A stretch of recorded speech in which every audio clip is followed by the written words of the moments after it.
خواتین و حضرات کو عارف کسانہ کے چینل پر خوش آمدید۔ آپ کی خدمت میں سویڈن کی اہم اور دلچسپ خبریں جو ہے وہ پیش کی جا رہی ہیں، اور آج کے ولاگ میں جو خبریں ہیں انہیں سننے کے بعد آپ ان پہ تبصرہ ضرور کیجئے۔ بہت سی خبریں جو ہے وہ بڑی دلچسپ بھی ہیں اور عجیب بھی ہیں، اور ان سب کی طرف جانے سے قبل ایک چھوٹی سی بات کہ ایمانداری وہ دولت ہوتی ہے جو انسان کو ہر جگہ عزت دلاتی ہے، چاہے حالات کیسے ہی کیوں نہ ہوں۔ تو سب سے پہلی خبر یہ ہے کہ جیسے وہ پنجابی میں کہتے ہیں کہ کخ دی بھی چوری تے لکھ دی بھی چوری، یعنی 1 لاکھ آپ کریں چوری یا 1 روپیہ چوری کریں، چوری چوری ہوتی ہے۔ اور یہ ایک بڑی دلچسپ خبر سامنے آئی ہے کہ کیا سویڈن کے دفتر سے جہاں آپ کام کرتے ہیں وہاں سے ایک عام بال پوائنٹ پینسل یا وہاں سے کوئی لفافہ لینا، کیا یہ بھی چوری ہے؟ کیا یہ جرم ہے؟ یہ ایک بڑی امپورٹنٹ نیوز میں نے دیکھی، تو وہ میں اس کی تفصیل آپ کو پیش کرتا ہوں اور پھر آپ اس پہ اپنی رائے بھی دیں۔ کہ بہت سے لوگ یہ سمجھیں کہ جہاں پہ وہ دفتر پہ کام کر رہے ہوتے ہیں وہاں سے کوئی بال پوائنٹ پینسل یا کوئی پین یا نوٹ پیڈ یا لفافہ اپنے ذاتی استعمال کے لیے گھر لے جانا کوئی بری بات نہیں ہے، اور سویڈن کے قانون کو اس حوالے سے سنجیدگی سے دیکھنا بہت ضروری ہے۔ اور یہاں ایک جو ٹریڈ یونین ہے، ان کی جو وکیل ہے، انہوں نے کہا کہ اگر کوئی ملازم دفتر سے کسی بھی چیز کو ذاتی استعمال کے لیے جان بوجھ کے لیے گھر لے جاتا ہے تو وہ چوری ہے، اس کو چھوٹی چوری سمجھا جائے گا۔ اور یہاں اہم بات یہ ہے کہ وہ چیز بہت زیادہ قیمتی بے شک نہیں ہے، یعنی وہ یہ نہیں ہے کہ وہ کمپیوٹر ہے یا موبائل ہے یا لیپ ٹاپ ہے، وہ نہیں، بلکہ یہ ایک پینسل ہو سکتی ہے، قلم ہو سکتا ہے، یہ ایک لفافہ ہو سکتا ہے، یہ پلاسٹک فولڈر ہو سکتا ہے، یہ ڈاک کے لفافے ہو سکتے ہیں، یہ نوٹ پیڈ ہو سکتا ہے، یہ سب قانون کے تحت آتے ہیں۔ انہوں نے کہا جی کہ اصل مسئلہ جو ہے وہ اعتماد کا ہے۔ اگر آپ کی کمپنی اور ملازمین ان کے درمیان اعتماد ہے، یا اگر آپ کی کمپنی نے آپ کو مطلب ان ریٹن رول ہے اور انہوں نے آپ کو الاؤ کیا ہوا ہے یا انہیں پتہ ہے، تو وہ ایک الگ چیز ہے۔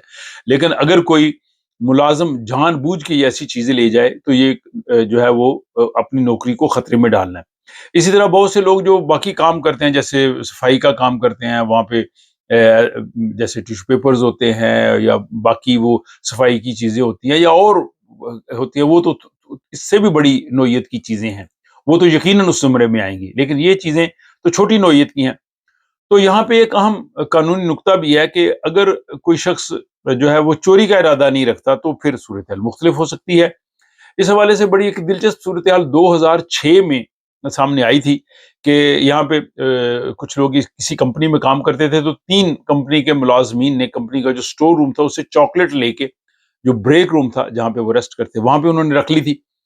کمپنی نے انہیں جو ہے وہ جاب سے نکال دیا کہ آپ نے سٹور روم سے یہ چیزیں چوری کر کے وہاں پہ رکھی ہیں اور آپ اس چیز کے اتھورائز نہیں تھے۔ لیکن بعد میں لیبر کورٹ نے ملازمین کے حق میں فیصلہ دیا۔ انہیں کہا جی کہ ملازمین کو یہ معلوم نہیں تھا کہ یہ کمپنی کے اس طرح کے رولز ہیں، یہ آپ کو ان کو رول پہلے بتانے چاہیے تھے۔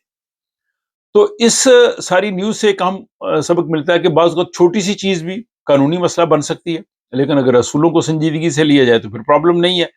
اور دوسری ہے کہ اگر کسی پہ کسی قسم کا الزام لگے اور اس کو رولز کا علم، اس کو فوری طور پر یونین سے رابطہ کرنا چاہیے۔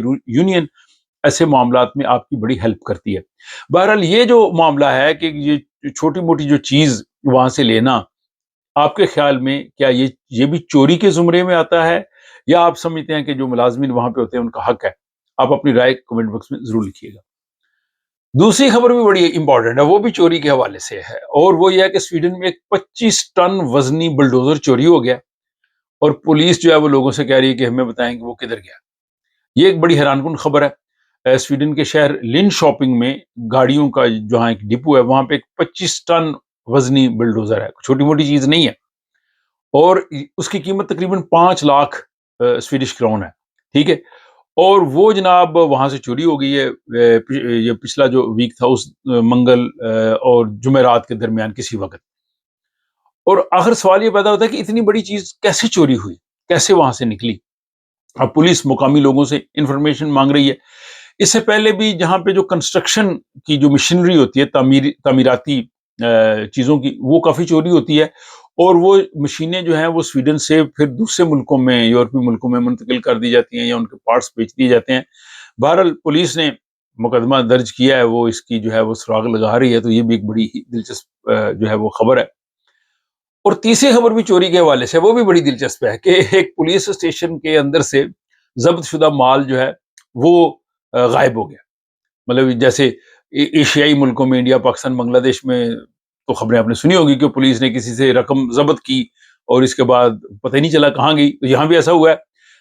گوتھنبرگ گیوتیبری کے علاقے میں پولیس نے ایک سرچ کے دوران 26,500 سویڈش کرون ضبط کی. ان کے خیال میں یہ ناجائز تھے اور اس کو انہوں نے اپنے پولیس اسٹیشن میں جو ہے وہ رکھ لیا.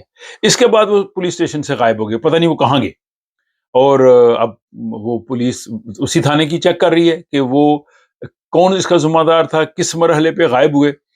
اور اپنا جو چیف پروسیکیوٹر ہے انہوں نے کہا جی ثبوت نہ ہونے کی وجہ سے تفتیش بند کر دی گئی ہے، یعنی تفتیش بھی بند کر دی گئی ہے. تو یہ ایک بڑی حیران کن خبر ہے جو پولیس کے جو نگرانی اور احتساب ہے اس کے سسٹم پہ سوالات اٹھا رہی ہے. تو اس کے بارے میں بھی آپ اپنا رائے لکھیں. اور بعض لوگ بڑی زبردست قسم کی رائے لکھتے ہیں، ان کی جو سینس ہے اس کو میں ضرور اپریشیٹ کروں گا. چوتھی خبر بھی پولیس کے حوالے سے ہے اور وہ بھی بڑی انٹرسٹنگ ہے کہ پولیس کے افسران جو ہے وہ ان پہ مفت سفر کرنے کا الزام ہے. وہ اپنا آفس کا کارڈ دکھا کے یہاں اسٹاک ہوم جو لوکل ٹریفک ہے، ٹرین بسز، تو اگر وہ ڈیوٹی پہ ہو پولیس آفیسر یا جو خفیہ ایجنسی کے لوگ ہوتے ہیں تو دوران ڈیوٹی اپنا وہ کارڈ دکھا کے مفت سفر کر سکتے ہیں. لیکن یہ بات سامنے آئی ہے، جو ایس ایل کے حکام نے دیکھا کہ بہت سے پولیس آفیسر جب وہ ڈیوٹی پہ نہیں بھی ہوتے تب بھی وہ اپنا کارڈ دکھا کے سفر کرتے ہیں، اور وہ اکثر ڈیوٹی آورز کے بغیر بھی وہ اپنا بیج دکھا کے سفر کر رہے ہیں. اور پھر انہوں نے اس کو سی سی ٹی وی کیمراز سے بھی چیک کیا کہ وہ پرائیویٹلی جا رہے ہیں، جاب پہ جا رہے ہیں. تو یہ ایک بہت بڑا معاملہ ہے. اور یہاں پہ جو پروسیکیوٹر ہے انہوں نے کہا جی کہ معاملہ صرف 43 کرونز کا نہیں، آپ کو پتا ہے 43 کرون کی سنگل ٹکٹ ہے یہاں اسٹاک ہوم میں، بلکہ عہدے کے غلط استعمال کا ہے کہ جس وہ کر رہے ہیں جس کے وہ انٹائٹل نہیں ہیں. انڈیا پاکستان میں تو ہم نے دیکھا پولیس والا گاڑی میں بیٹھا ہوتا کرایہ نہیں دیتا. تو یہاں بھی کیا وہی صورتحال ہے کہ وہ سرکاری حیثیت کا ناجائز فائدہ اٹھا رہے ہیں. کیا سویڈن کس طرف جا رہا ہے؟ اور سویڈن نے یہ بڑا معاملہ سنجیدہ سمجھا گیا، لیکن یہاں پہ اس پہ ایکشن ہو رہا ہے. اب وہ کہہ رہے ہیں کہ یہ کیا یہ پولیس کلچر کا حصہ ہے یا کچھ لوگ جان بوجھ کے ایسا کر رہے ہیں. اب اس معاملے میں ایک نئی بحث چھیڑ دی ہے کہ جو سویڈن میں پولیس کے اختیارات مراد کا جو غلط استعمال ہے، اب اس پہ بحث ہوگی اور معاملہ یقیناً کسی نہج پہ جائے گا. بہرحال آپ اس بارے میں ضرور ایک اچھا تبصرہ کیے. اگلی خبر یہ ہے کہ ہولوکاسٹ کے بارے میں ایک نفرت انگیز مواد جو ہے وہ آن لائن کرنے پہ اور اس کے علاوہ پوسٹ لکھنے پہ اور ہولوکاسٹ کو کم تر دکھانے پہ ایک شخص کو جو ہے وہ یہاں پہ سزا دی گئی ہے، کیونکہ یہاں پہ ایک سنگین جرم ہے، کیونکہ ملزم نے نفرت انگیز جو ہے وہ اس میں باتیں لکھی، غیر قانونی دھمکیاں دی اور منی لانڈرنگ وغیرہ بھی اس پہ الزامات تھے.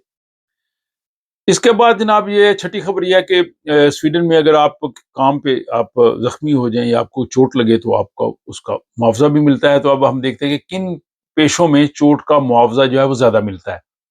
تو یہ یہاں پہ جاب کرنے والے لوگوں کے لیے بہت اہم ہوگا، کیونکہ سویڈن کی جو سوشل انشورنس فنڈ ہے اس سے کوئی بھی جو شخص زخمی ہو جائے یا بیمار ہو جائے تو انہیں جو ہے وہ معاوضہ ملتا ہے. لیکن 1990 کی دہائی سے بعد اس میں 84% کمی آ چکی ہے. لیکن آج بھی کچھ ایسے پیشے ہیں جنہیں یہ سمجھا جاتا ہے کہ وہاں پہ جو ہے وہ چوٹ لگنے کے امکانات زیادہ ہیں. تو ان میں جو ہے جہاں پہ مرد زیادہ کام کرتے ہیں، ڈومیننٹ ہے، ان میں کنسٹرکشن تعمیرات کا ہے، ٹرانسپورٹ کا شعبہ ہے، فیکٹری اور مشین آپریٹنگ ہے، اور ٹرک اور بس ڈرائیورز ہیں. جبکہ جو خواتین فیمیل جو ہیں ان کے لیے نرسنگ ہے، ہیلتھ کیئر ہے، صفائی اور سماجی خدمات، سوشل سروسز اور گھریلو نگہداشت جو گھروں میں ہیمشنس وغیرہ کام کرتے ہیں. تو یہ بات سامنے آئی ہے کہ اکثر جسمانی چوٹوں کے مقابلے میں ذہنی دباؤ اور سٹریس کے کیس زیادہ بڑھ رہے ہیں، خاص طور پر خواتین میں. اور بعض جو ہے وہ جدید ماحول میں کام بھی زیادہ ہے، پھر معاملات بھی اس طرح سے ہے. تو اگر کسی شخص کو کام پہ کوئی چوٹ لگ جائے یا بیماری ہو جائے، اپنی آمدنی کھو دے، جو اس کو پھر جو ہے وہ اس طرح سے پھر لیو رینتا سے امداد دی جاتی ہے. 2025 سے تقریباً 30% درخواستیں جو ہیں وہ منظور ہوئیں، جبکہ 2016 میں صرف 17% تھی. تو یہ جناب میں نے آج آپ کی خدمت میں سویڈن کی اہم اور دلچسپ خبریں پیش کی ہیں. اب آپ کے دلچسپ اور اہم تبصرے جو ہیں ان کا انتظار رہے گا. اپنا خیال رکھیے گا. ملاقات ہوتی ہے آپ سے اگلے ولاگ.